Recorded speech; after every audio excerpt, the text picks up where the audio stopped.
26 તારીખે નવરાત્રિ દરમિયાન અહીંયા બાયડ પાસે વડાગામ કરીને એરિયા છે, ત્યાં એક ફાર્મ હાઉસમાં 6 વ્યક્તિઓએ આવી અને લૂંટ કરેલી.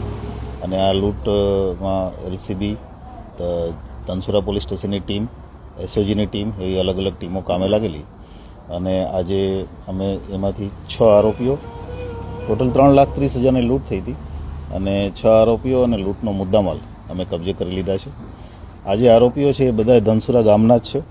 મુખ્ય આરોપીમાં પ્રકાશ વસાવા, સંજય વસાવા, કેતનભાઈ રાવળ, કરણ વસાવા, કિશન વસાવા અને સંજય ડાયમા, ટોટલ 6 આરોપીઓ છે. આ 6 આરોપીઓએ લૂંટ કર્યા પછી એમના જ ગામમાં લૂંટ કરી અને લૂંટ કર્યા પછી લૂંટનો જે પણ કપડાં એણે મોઢામાં બાંધવામાં યુઝ કરેલા એને સળગાવી નાખી અને લૂંટનો ભાગ પાડી 50,000 રૂપિયા વેચી અને પછી પોતપોતાના કામ ધંધે નીકળી ગયા હતા.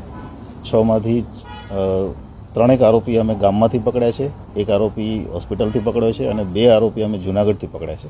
ટોટલ 6 આરોપીઓ અને મુદ્દામાલ સાથે એલસીબીની ટીમ, ડીવાયએસપી શ્રી વાઘેલા, એસઓજીની ટીમ અને ધનસુરા પોલીસ સ્ટેશનની ટીમ તમામને અમે અભિનંદન પણ આપીએ છીએ. આ લોકોની પહેલી ચોરી હતી કે અગાઉ પણ કોઈ ગુનાઓ છે? આ જે 6 આરોપી છે અગાઉ 2021માં વાયર ચોરીના ગુનામાં 6 આરોપીઓ એક સાથે મળી અને જે ખેતરમાં વાયર હોય એ વાયરની ચોરી કરેલી હતી. અને ત્યાર પછી 4 વર્ષ પછી એમણે આ એક રેકી કરીને આ જગ્યાએ એમણે અગાઉ રેકી પણ કરેલી 1 દિવસ અગાઉ, અને રેકી કરીને આ લૂંટની હથિયાર સાથે લૂંટની એણે ગુનો કરેલો.